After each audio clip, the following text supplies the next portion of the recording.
khabar semua? Sihat? Alhamdulillah, thumma alhamdulillah. Kita bersyukur kepada Allah Subhanahu wa ta'ala dengan limpah inayah, pertolongan dan hidayah yang Allah Azza wa Jalla kurnia bekal buat kita malam hari penuh barakah ini. Dapat sama-sama kita berhimpun untuk mempamerkan ketakwaan dan ketaatan kita hanya kepada Allah Azza wa Jalla dengan jalan kita mendirikan salat fardu maghrib secara berjamaah sesuai dengan apa yang Allah Ta'ala telah perintahkan. Wa aqimus salah wa atuz zakah warka'u ma'ar raki'in. Dirikanlah salat, tunaikanlah zakat, rukuklah kalian bersama-sama dengan orang yang rukuk, tunduklah kalian bersama-sama dengan orang yang tunduk. Fawalhamdulillah, setelah Allah Azza wa Jalla kurniakan ke atas kita nikmat dapat solat fardu maghrib secara berjamaah, di kesempatan ini kita sepatutnya mengungkapkan lagi rasa syukur tak terhingga kepada Allah Ta'ala, kerana dialah Allah yang telah memilih wajah-wajah dan hati-hati kita untuk terus kekal bersemi di kala ini, di dalam rumahnya ini, untuk kita duduk di atas jalan ketaatan yang berikutnya. Itulah dia jalan menuntut ilmu, jalan di mana Allah Azza wa Jalla suka mengangkat darajat hamba-hambanya, semisal yang Allah Ta'ala nyatakan di dalam surah Al-Mujadilah, a'udzubillahi minasyaitanirrajim, yarfa'illahu alladhina amanu minkum walladhina utul ilma darajat wallahu bima ta'maluna khabir.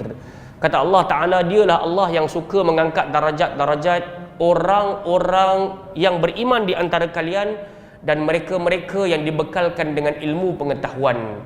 Yang dibekalkan, makna katanya untuk mendapat bekalan kita perlu berusaha keluar daripada kepompong selesa, keluar daripada bilik rumah kita, keluar daripada dapur rumah kita, untuk kita hadir ke majlis-majlis ta'lim, untuk kita hadir ke majlis-majlis pengajian ilmu. Semoga kita dibekalkan dengan ilmu pengetahuan. Dan salah satu di antara poin-poin yang mendatangkan kepada kita ilmu adalah bulghah, kena ada bekalan. Kerana itu untuk menjadi penuntut ilmu, selain daripada kesungguhan, selain daripada semangat, kena ada bekalan. Dan bekalan tersebut adalah berupa harta. Kita kena beli buku, kena isi minyak, kena datang kemari, bawa kereta, tak syenggo dan semisalnya. Itu semua merupakan bulghah yang moga-moga Allah balas dengan rahmat dan juga maghfirah. Amin ya rabbal alamin. Jamaah yang dimuliakan oleh Allah Subhanahu wa taala, malam hari ini kita menyambung kembali pembacaan kitab kita, kitab Syarah Hisnul Muslim yang dikarang oleh Syekh Sa'id bin Ali bin Wahhaf Al-Qahtani rahmatullahi alaihi wa ghafarallahu lah, yang mana pada pertemuan yang lepas kita telah pun masuk kepada satu tajuk yang besar, iaitu keutamaan zikir, yang telah saya nyatakan pada pertemuan yang sudah. Buat kira-kira, saya telah membuat kira-kira keutamaan zikir dalam kitab ini ada hampir 12, malah pastilah ianya lebih lagi, tapi diletakkan oleh al-imam ataupun al-syekh kita sebanyak 12 poin, yang mana pada pertemuan yang sudah baru sahaja kita sentuh pada poin yang pertama. Seolah-olah kita bertanya, mengapa perlu aku berzikir? Maka pada pertemuan yang sudah kita berzikir kepada Allah Subhanahu wa taala supaya keutamaan yang pertama, semoga Allah ingat semula kepada kita. Siapa yang ada buku, dia boleh buka pada muka surat 59, dan hari ini kita nak sambung pada muka surat 60 lah. Jadi pada poin yang ke-59, Allah sendiri yang perintahkan ke atas kita, fadhkuruni azkurkum. Kalian semua ingatlah kepada aku, nescaya aku pula akan ingat kepada kalian. Dan ingatan ini bukan time susah sahaja. Kerana kenapa saya sebut macam ni? Hatta dalam Al-Quran sekalipun Allah Ta'ala sebut, wa idza an'amna 'alal insan a'rada wa na'a bijanibih. Biasanya manusia punya perangai, saat kami bagi nikmat ke atasnya, maka dia akan berpaling daripada jalan kami seolah-olah tak ada apa-apa yang berlaku. Wa idza massahu syarr, ketika kami uji dengan sedikit kemudaratan, kecelakaan, musibah, ujian, fadhu du'ain arid, pada ketika itu manusia barulah merengek-rengek berdoa-doa kepada kami, minta-minta kat kami. Jadi dalam sebuah hadis qudsi Allah Ta'ala berfirman, uzkuruni fir rakha azkurukum fi syiddah. Kalian semua ingatlah kepada aku ketika kalian senang, supaya nanti kalian susah, aku pula akan lebih mengingati kalian.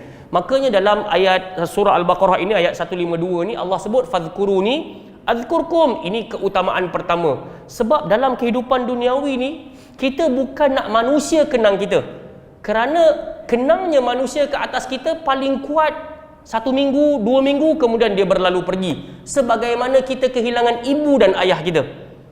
Wallahi, 1 minggu kita sedih, minggu kedua kita kesedih, minggu ketiga dan seterusnya kita sedar diri yang aku patut teruskan kehidupan. Tapi bukan bererti kita langsung lupakan dan tak ingat. Tapi ingatan tu dia akan hari demi hari dia berkurang. Sebab kita nak menempuh ujian yang lebih besar, iaitu kita juga akan bertemu dengan yang namanya mati. Kita perlu ada persediaan. Jadi sayangnya kita kepada ibu dan ayah kita dituntut untuk mendoakan mereka selama mana mereka berada di dalam kubur. Dan kita berharap semoga anak cucu keturunan kita juga lakukan hal yang sama. Namun kita sedar diri, ingatan manusia tak selamanya akan ingat terus kepada kita, tapi berbeza dengan ingatan Allah ke atas kita. Kita buat maksiat besar macam mana pun Allah tetap bagi pernafasan pada kita hari ini. Kita buat maksiat banyak hari semalam pun hari ini kita boleh berjalan kaki. Hari ini kita boleh makan dan juga minum. Sayang Allah Subhanahu wa taala. Apatah lagi jika kita ingat Allah Taala dengan syukur. Maka sebab itu Allah sambung pada ayat sebelah, washkuruli wala takfurun. Bukan setakat ingat, tapi tampakkan ingatan tersebut dengan proses kesyukuran. So apa yang sedang kita lakukan ini, kita datang dengar kuliah, datang salat jamaah, duduk diam-diam ketika ada lecture sebegini, sebenarnya inilah penampakan syukur kita yang kita persembahkan pada Allah. Dan Allah Ta'ala sebut dalam surah Ibrahim, la in syakartum la azidannakum. Kalau kalian menampakkan rasa syukur kepadaku, nescaya aku akan gandakan lagi pemberianku ke atas kalian. Jamaah yang dimuliakan Allah Subhanahu Wa Taala, maka dengan itu perbanyakkanlah ucapan alhamdulillah selaku tanda kita ingat dan berzikir serta memuji Allah Subhanahu Wa Taala. Baik, kita sentuh pada poin yang kedua pada muka surat 60. Kalau ditanya apa keutamaan berzikir kepada Allah Subhanahu Wa Taala, mengapa patut, mengapa perlu aku berzikir kepada Allah? Jawapan paling mudah, untuk mendapatkan pahala dan ganjaran di sisi Allah Taala. Kalaulah tiba-tiba kita selalu mulazamah subhanallah walhamdulillah wala ilaha illallah wallahu akbar, tiba-tiba kawan kita pun datang, selama aku jumpa engkau ni Mat, selama aku jumpa engkau ni Abu, selama aku jumpa engkau ni Aminah ataupun Khadijah, aku dapati engkau tak lekang di bibir engkau subhanallah walhamdulillah wala ilaha illallah wallahu akbar. Kenapa ya? Ataupun kau membaca la haula wala quwwata illa billah ke, ataupun seterusnya zikir-zikir yang maksur. Maka jawapan yang paling ringkas kita boleh bagi, aku nak pahala dan ganjaran di sisi Allah. Tiba-tiba mereka bertanya kembali, ya ke dapat pahala kalau kita berzikir pada Allah Subhanahu Wa Taala? Maka kalau kita tengok di dalam poin ataupun ayat Al-Quran sebagai hujah ataupun bukti, dalam suratul Ahzab ayat 35, Allah Ta'ala cerita kepada kita 10 golongan yang Allah Ta'ala suka nak bagikan pahala yang begitu besar. Tapi dekat dalam ni cuma diletakkan wadh-dhakirinallaha katsira wadh-dhakirat. Suka saya nak bawa supaya ibu-ibu, ayah-ayah dapat, hadirin hadirat dapat mengambil pedoman siapa 10 kumpulan tu. First kali Allah kata innal muslimina wal muslimat. Sayangnya Allah Ta'ala kat kita, Allah nak bagi isyarat pada kita, sesungguhnya lelaki-lelaki muslim, wanita-wanita muslim. Siapa lagi? Mukminin, mukminat. Orang lelaki yang beriman, orang perempuan yang beriman. Wal qanitin wal qanitat. Lelaki-lelaki yang taat, perempuan-perempuan yang taat. Was-sadiqin was-sadiqat. Lelaki-lelaki yang jujur, perempuan-perempuan yang jujur. Kenapa Allah Ta'ala mention jujur ni penting? Hatta dalam Al-Quran ayat yang lain pun Allah kata, ya ayyuhalladzina amanu taqullah wa kunu ma'as-sadiqin. Wahai orang-orang beriman, bertakwalah kalian kepada Allah, jadilah kalian orang-orang yang jujur. Maka dekat sini Allah Ta'ala cerita sekali lagi keutamaan menjadi orang jujur, kerana dia akan mendapatkan ganjaran yang luar biasa. Siapa lagi? Tadi kita dah sebut baru 4, as-sadiqin was-sadiqat. Yang kelima, as-sabirin was-sabirat. Lelaki-lelaki yang sabar, perempuan-perempuan yang sabar. Sebab dalam kehidupan kita ni akan senantiasa diuji sampai hari mati. Maka ujian tak datang dengan kepayahan semata-mata. Ada ketika ujian datang dari sudut kesenangan. So kita mampu sabar tak? Kita mampu bersyukur tak dengan kesenangan yang kita dapat? Kita mampu sabar tak dengan ujian yang sampai pada kita? Kemudian yang berikutnya, al-khashi'in wal-khashi'at. Lelaki-lelaki yang khusyuk, perempuan-perempuan yang khusyuk. Wal-mutasaddiqin wal-mutasaddiqat. Lelaki-lelaki yang suka bagi sedekah, perempuan-perempuan yang suka bagi sedekah. So dekat dalam ayat ini jelas nak bagi isyarat kepada kita, keutamaan bagi sedekah itu besar ganjarannya. Sebab disebut secara khusus keutamaan, keluarkanlah sedekah wahai lelaki, wahai perempuan. Kemudian was-saimin was-saimat. Lelaki-lelaki yang puasa, perempuan-perempuan yang berpuasa. Yang kesembilan, wal hafizina furujahum wal hafizat. Lelaki-lelaki yang jaga kehormatan dirinya, perempuan-perempuan yang jaga kehormatan dirinya. Hari ini ketika ramai manusia sibuk nak terkenal, sibuk nak masyhur, sampai-sampai dia sanggup untuk apa kita panggil? Mengaibkan diri sendiri, tidak menjaga maruah diri. Perasan tak apa yang berlaku kalau ayah-ayah, ibu-ibu, hadirin hadirat, kita ni kaki handphone kadang-kadang kita boleh tengok dekat Facebook, dekat Twitter, dekat dia punya reels, dekat dia punya video yang berantai tu, kadang-kadang terlihatlah wanita-wanita yang memakai pakaian yang ketat, kemudian memasang lagu, kemudian dia pun sibuk berjoget. Tak kurang pula lelaki-lelaki yang buat perangai yang sama, tergedik-gedik nak berjoget-joget, pasang lagu entah apa-apa, kemudian berharap kepada banyaknya stars yang dikongsi ataupun banyaknya like, orang suka untuk melihat kepada apa yang mereka duk buat. Sebab itu bila saya baca kepada ayat ini, saya terkenang satu hadis Nabi yang Nabi ajar kepada kita untuk beramal, supaya kita minta kepada Allah 4 permintaan. Allahumma inni as'alukal huda wat tuqa wal afaf wal ghina. Kalau tak hafal, kita baca dalam bahasa Melayu. Ya Allah Ta'ala suka sangat kalau kita bermohon semisal yang diajarkan oleh Nabi. Apa Nabi minta? Ya Allah, ya Tuhanku, aku pohon kepada Engkau petunjuk, hidayah. 17 kali kita wajib sebut ihdinas siratal mustaqim. Kemudian kita minta apa kepada Allah setelah dapat petunjuk? Rezekikan kepada aku untuk mampu bertakwa, buat apa yang Kau suruh, tinggal apa yang Kau larang. Sebab ramai orang dah dapat petunjuk pun, tapi dia still tak nak bikin. Kerana apa? Dia sangka mati aku lambat lagi. Innahum yarawnahu ba'ida wa narahu qariba. Kebanyakan manusia dia nampak kiamat ni, mati ni lambat lagi. Tapi kata Allah, kami nampak ianya sangat-sangat dekat. Yang ketiga, ya Allah, ya Tuhanku, bagilah kepada aku al-afaf. Apa itu afaf? Kehormatan diri. Yang ni yang mahal ni sebenarnya. Dan Nabi sebut dalam sebuah hadis, wa syaraful mu'min, kemuliaan seorang mukmin adalah ketika mana dia menjaga qiyamul lail dan ketidakbergantungan dia terhadap manusia. Dia minta dekat Allah aja. Maksudnya dia nak kaya. Dia tahu dengan kelulusan dia, dengan pelajaran dia, tak menjadikan dia untuk dapat sebulan 10,000, 15,000 gaji dia. Tapi sekurang-kurangnya dia ada Allah tempat bergantung. Berbanding ada orang yang usia muda-muda lagi, 20 lebih, 30 lebih, tapi dah ada segalanya. Ada Mercedes, BMW, ada istana, ada pekerja ratusan orang. Tapi konten kekayaan yang dia dapat datang daripada bukan setakat syubhat, malah haram, kerana menampakkan tubuh badannya, pasang pula lagu-lagu yang tak apa-apa, yang haram hukumnya, kemudian bergelek dan semisalnya. Kemudian dia pun berangan-angan, nanti aku tua, aku taubatlah. Kita sangat risau sebelum kita bertemu tua, kita telah pun dijemput oleh Allah Subhanahu wa Ta'ala. Makanya kekayaan tadi langsung tak ada erti, tak ada makna. Dan yang keempat, Nabi suruh kita minta apa? Al-afaf wal ghina, kecukupan.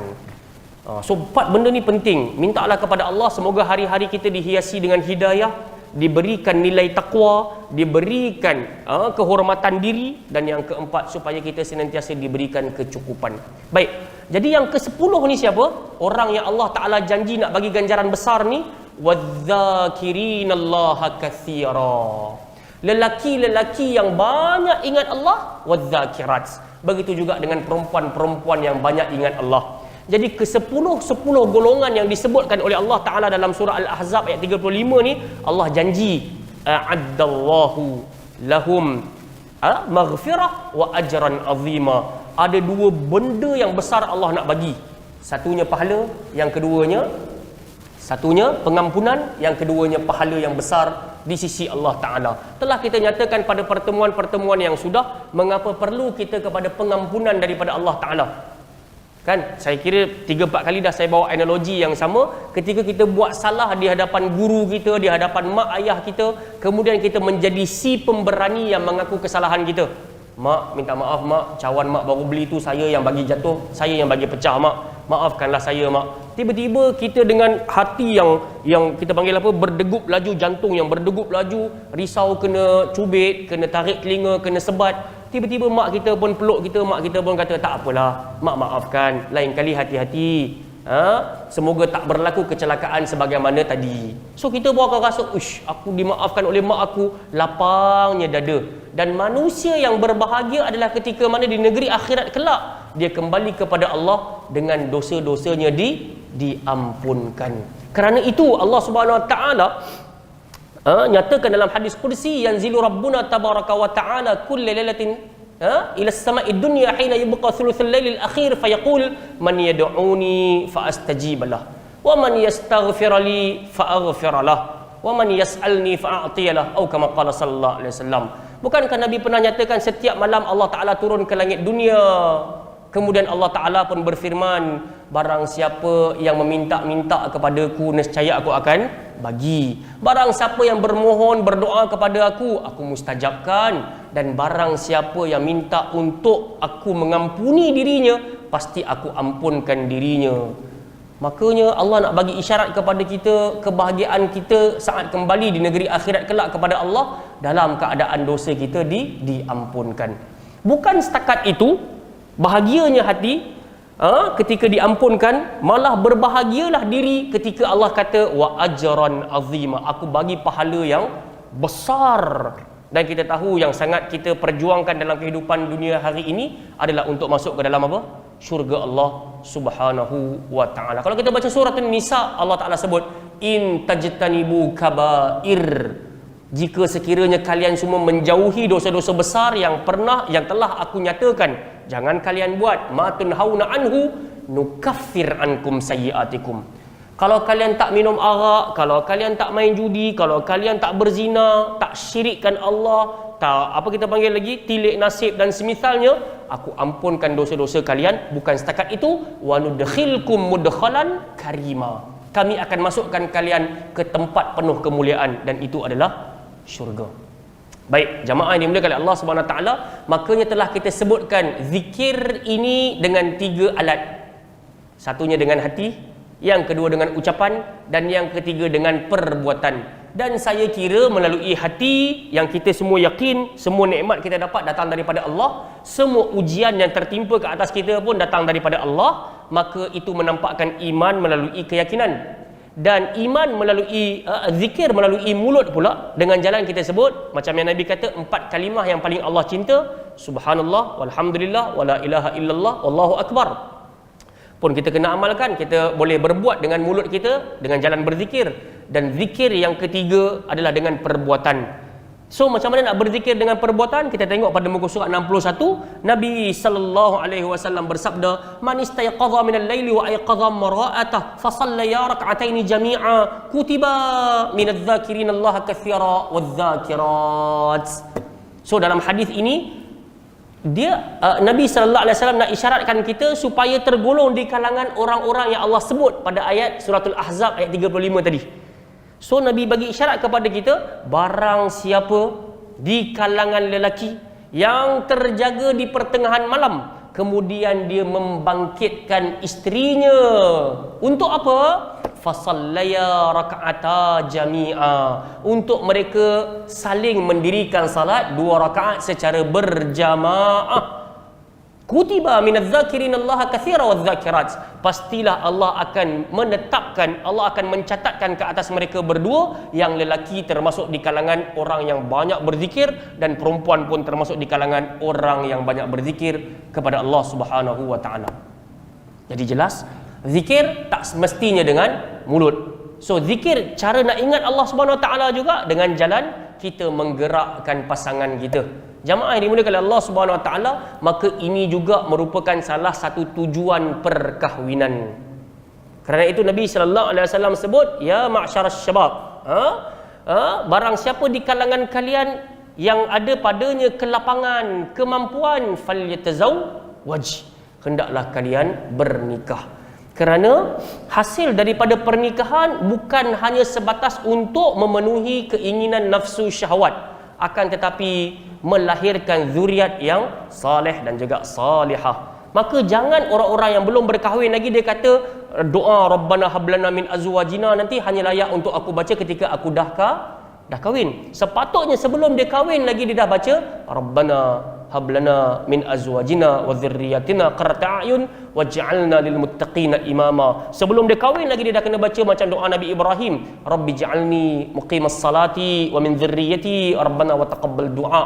Semoga Allah temukan dia dengan perempuan yang yang jujur, perempuan yang baik, perempuan yang dirikan salat, perempuan yang taat, maka dengan itu terlestarilah apa yang dia inginkan. Makanya dia boleh kejut isteri dia ataupun isteri dia kejut dia untuk sama-sama bangun untuk lakukan 2 rakaat qiyamul lail. Jadi indah sebenarnya kalau siapa-siapa yang belum pernah buat semisal yang dianjurkan oleh Nabi ni, malam hari ini cubalah untuk berazam, ya Allah Tuhan aku bagi kekuatan untuk aku kejut laki aku, ya Allah Tuhan aku bagi aku kekuatan untuk kejut isteri aku, walaupun tiba-tiba isteri kita kata awak ni buang tebiat ke kan, tak pernah kejut saya nak bangkit qiyamul lail ni, awaknya ada sesuatu ke nak menikah lain ke? Tak. So kita kata aku hadir majlis ilmu, aku dapati jalan-jalan nak menduduki jalan orang lelaki yang banyak ingat Allah, jalan perempuan yang banyak ingat Allah, maka Nabi perintahkan untuk bangun semayang 2 rakaat secara berjamaah, bukan dengan orang lain tapi dengan kau. Jadi begitu, silakan berdoa pada Allah Subhanahu Wa Taala sungguh-sungguh, semoga Allah Subhanahu Wa Taala bagi kekuatan kepada kita untuk laksanakan sunnah-sunnah yang diajarkan oleh baginda sallallahu alaihi wasallam. Apabila seseorang menekuni zikir yang disunnahkan baik di waktu pagi ataupun petang, pada waktu-waktu dan kondisi yang berbeza-beza di waktu siang ataupun malam, ia juga termasuk orang yang banyak berzikir kepada Allah Subhanahu wa taala. So kita pun tahu di waktu pagi Nabi suruh kita amalkan zikir apa? Antaranya sayyidul istighfar, Allahumma anta rabbi la ilaha illa anta khalaqtani wa ana abduk ila akhir. Sama jugalah setelah masuk waktu petang pun Nabi suruh kita baca benda yang sama juga. Sebab keutamaannya Nabi kata barang siapa yang membaca sayyidul istighfar dalam keadaan muqin, penuh keyakinan, kalaulah kata dia mati di waktu petang, nescaya dia akan masuk dalam syurga. Dan barang siapa yang baca di waktu petang dalam keadaan yakin, kemudian dia mati di waktu malam ataupun di waktu pagi, pastilah dia akan dimasukkan ke dalam syurga. Maka kita yang membacanya, kita senantiasa berharap semoga kita termasuk di kalangan orang yang banyak berzikir kepada Allah Subhanahu wa taala. Kita pergi kepada poin yang ketiga. Kenapa aku perlu berzikir? Apa utamanya aku ingat Allah Taala? Makanya di antara poin yang dapat kita simpulkan, supaya janganlah kita tergolong di kalangan orang-orang yang lalai. Jangan tergolong di kalangan orang-orang yang lalai. Ayah-ayah, ibu-ibu yang saya kasih sekalian, hadirin hadirat yang dimuliakan oleh Allah Ta'ala, kita semua sedia maklum kebanyakan ciptaan Allah berpasang-pasangan. Selalu kita sebut ada baik, ada buruk, ada lelaki, ada perempuan, ada jantan, ada betina, ada siang, ada malam. Apa lagi kan? Macam-macam kan? Ada laut, ada pantai, ada sungai, ada muara. Maka adalah juga orang yang untung, orang yang rugi, orang yang ingat, orang yang lalai. Dalam kehidupan kita memang Allah Ta'ala sebut wahadainahun najdain, kami bagi engkau 2 pilihan. Kau nak jadi orang yang banyak zikir, silakan. Kau nak jadi orang yang lalai, silakan. Tapi kalau kita tertanya-tanya untuk apa aku banyak zikir maka jawapannya supaya jangan sampai kita tergolong menjadi orang lalai. Sebabnya saya kira telefon kita ni, media sosial kita, TV kita, radio kita menyebabkan kita terlalu banyak lalai dan juga leka.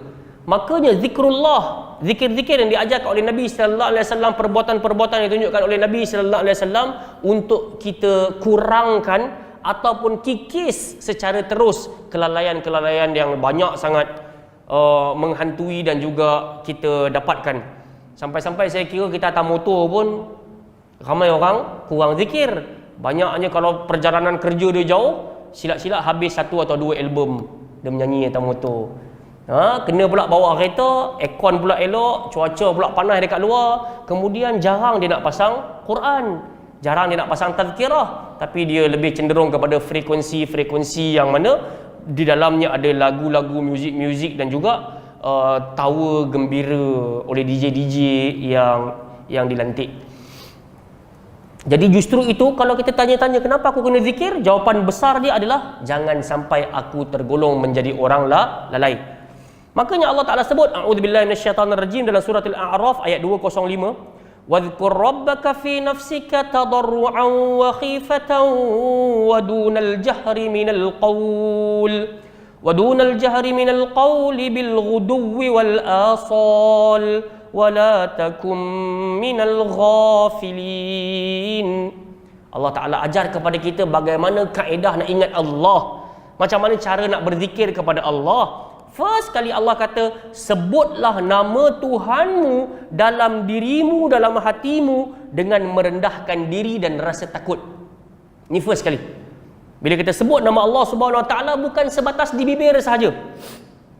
Subhanallah, subhanallah, subhanallah, tapi tangan pergi beli nombor ekor. Jadi ya, zikir macam tu tak jadi.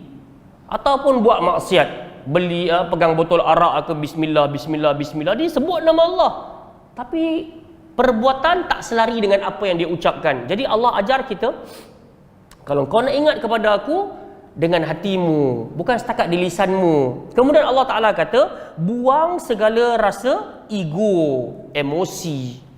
Kalau kita ada jawatan, pengurusi, CEO, Datuk, Datin, Tan Sri, Puan Sri, buang. Ini Allah yang suruh. Sebab kita berhadapan dengan malakal muluk, iaitu raja bagi sekalian raja-raja. Kalau kita bajet kita ni kerabat diraja ke, kita ni bajet kita ni ada pangkat Datuk Datin ke, sikit pun tak bernilai di sisi Allah Ta'ala. Kerana Allah langsung tak tengok kepada duit kita, Allah tak tengok pada pakaian kita. Yang Allah tengok pada hati dan juga amal. Maka dengan itu Allah kata, saat engkau berzikir, zikir dengan hati. Sama juga guru saya dahulu ketika di Madinah dahulu, dalam Masjid Nabawi, guru saya berkata, ya Faiz, idza turidu an taqra al-Quran faqra bil qalb. Kalau kau nak baca Quran, baca dengan hati. Jangan baca dengan nafsu. Sebab jika engkau hanya sebatas baca dengan nafsumu, engkau hanya kejar nak cepat habis sahaja. Cukup waktu habis, baliklah. Cukup waktu khatam, buatlah majlis kenduri. Itu sahaja engkau punya gharad, tujuan. Tapi jika engkau baca dengan hati, maka dia akan membekas. Dia akan bagi kesan dalam dirimu. Saya tak faham. Saya berkata, ya Syekh, wahai guru, bagaimana sepatutnya aku baca dengan hati? Maka kata guru saya, bacalah Quran dengan memberikan hak-hak yang sepatutnya. Tempat keluar huruf, sifatnya, tajwidnya, waqafnya, ibtidaknya, jaga benda-benda ni. Maka dia akan membekas di dalam hatimu. Tapi jika engkau baca sekadar nak khatam saja, maka yang kau akan dapat hanya sebatas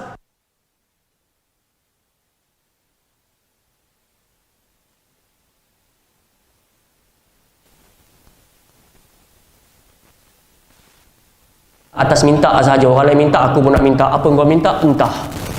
Rugi. So saya tanya lagi sekali, fa innahu la yazillu man walait ke la yazil? Pakai zal ke pakai zai? Oh, tak tahulah ustaz.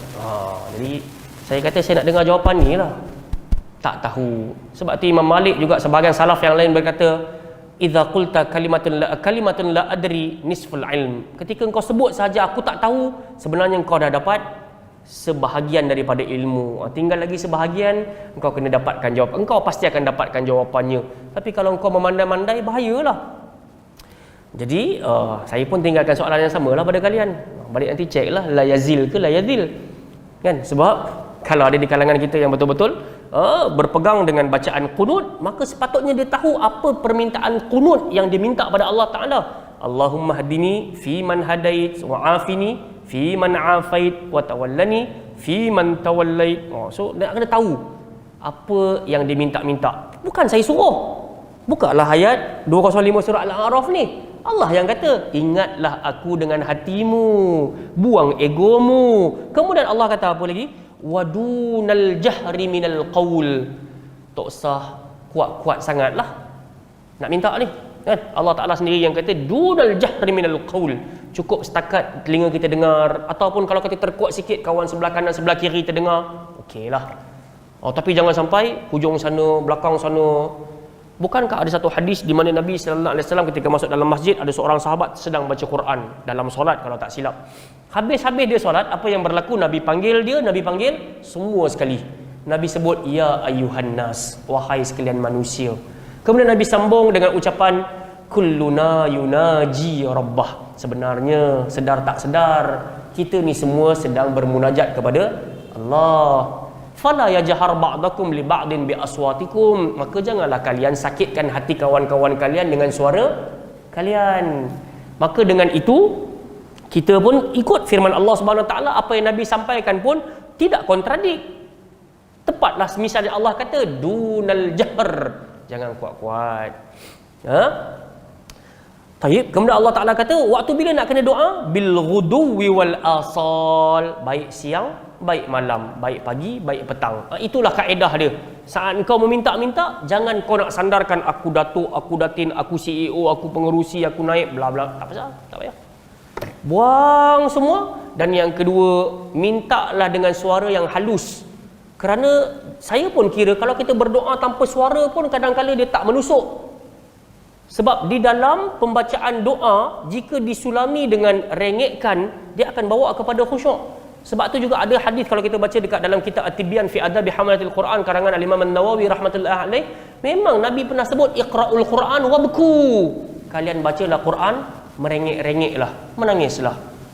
Fa in lam tabku fatabaku. Kalau kalian tak boleh menangis, buatlah menangis. Supaya kita rasa tu, feel yang aku sedang baca Quran, aku sedang berdoa. Tapi kalau setakat tanda tangan diam, kadang-kadang dia punya feel tak sampai. Sebab tu Allah kata dunal jahr. Allah Ta'ala tak kata wala takun, jangan sampai tak berbunyi. Allah kata perlahankan supaya ada rengekkan dalam permintaanmu. Dan poin paling besar Allah Ta'ala ajar kepada kita, wala takun minal ghafilin. Jangan sampai engkau tergolong di kalangan orang-orang yang lalai. Ini poin dia kenapa aku kena berzikir. Sebab orang yang tak berzikir confirm lalai. Jadi orang yang berzikir pada Allah Ta'ala, maka dia tak lalai. Dia ingat Allah Ta'ala. Dia nak makan pun, dia nak minum pun, bismillah. Dia lepaskan makanan minuman dia, alhamdulillah. Dia nak pakai sandal pun, dia sarung kaki kanan. Dia nak tanggalkan sandal pun, dia tanggal kaki kiri. Orang pun tanya, kalau aku tanggal kaki kanan salah ke? Dia tak salah. Tapi aku sedang mengikut petunjuk Nabi sallallahu alaihi wasallam. Dalam kitab Syama'il Muhammadiyah diceritakan oleh Anas bin Malik, ketika Nabi pakai kaki kanan. Ketika Nabi lepaskan dengan kaki kiri. Samalah, once kita masuk dalam masjid, kaki kanan. Kita keluar, kaki kiri. Kita masuk tandas, kaki kiri. Kita keluar, kaki kanan. Kadang-kadang ada orang dia pandang remeh. Itu pun nak ditekan-tekankan. Sebab tu kita kata, kita seboleh-boleh tak nak tergolong di kalangan orang lalai. Dan kita buat semuanya ada dalil, ada petunjuk. Jamaah yang dimuliakan Allah Subhanahu Wa Taala. Dan satu lagi saya sementara teringat ni, setiap benda baik yang kita nak buat, jangan tinggalkan perkataan bismillah. Dalam satu hadis Nabi kata, kullu amrin dzibalin la yubda'u fiha bi bismillah fahuwa aqta. Dalam mata yang lain Nabi kata fahuwa adbar.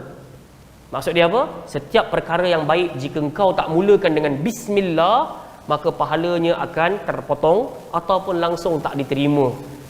Jadi kita nak keluar rumah, apa doa dia? Bismillahi tawakkaltu ala Allah. Jangan tinggal. So dalam pembacaan saya, keluar rumah kaki kanan kaki kiri saja. Tak ditentukan. Nak keluar kaki kanan pun boleh, nak keluar kaki kiri pun boleh. Tapi kalau kembali kepada hadis Aisyah radhiyallahu anha, kata Aisyah, kana sallallahu alaihi wasallam yuhibbut tayammun. Nabi suka mendahulukan yang kanan.